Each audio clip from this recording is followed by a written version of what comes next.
A beginner's guide on learning how to surf, part 2.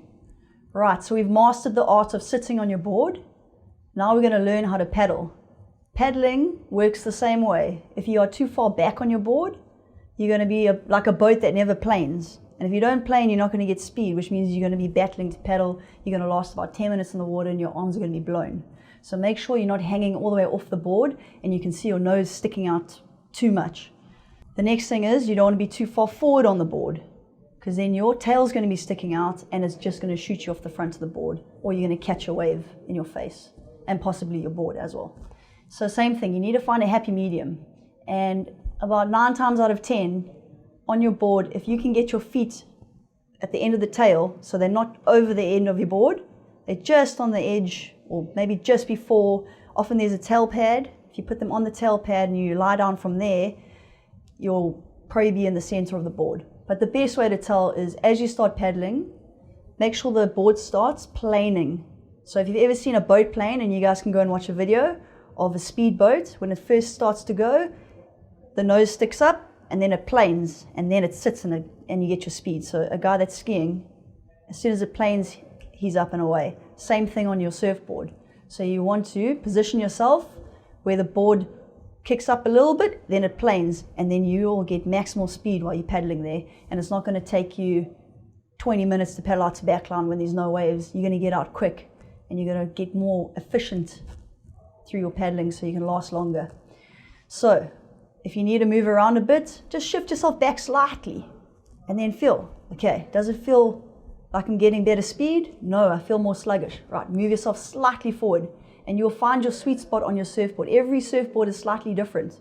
So just because you're on maybe a mini mile today and then you go onto a shorter board, it's not going to be the same as the mini mile. So make sure you shift around and you find that sweet spot on the board so you can plane and you'll feel your paddling is easy. If you feel like your board is pulling at a funny angle or you're about to pop off the front of the board, then you know you're not in the sweet spot.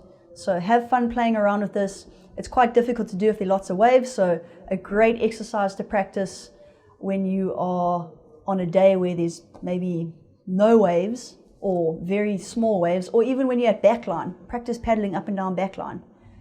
Unfortunately, surfing is all about paddling. You do more paddling than you do standing up. So you got to practice it. And once you find that sweet spot, it's going to make your life a lot easier.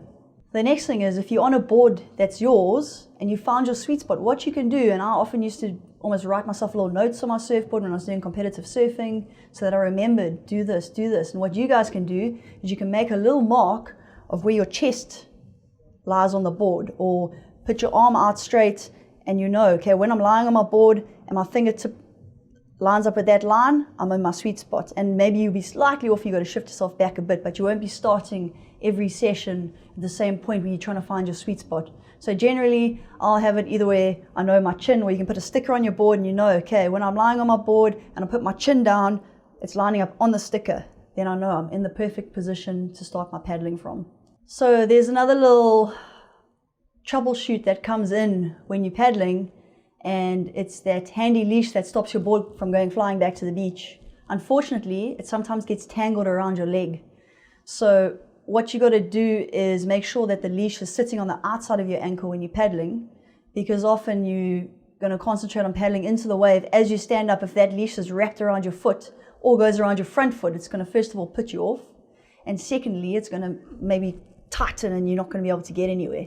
So make sure when you're paddling, and especially when you start paddling into a wave, that that leash is sitting on the outside of your ankle and not wrapped around your foot or on the inside of your heel.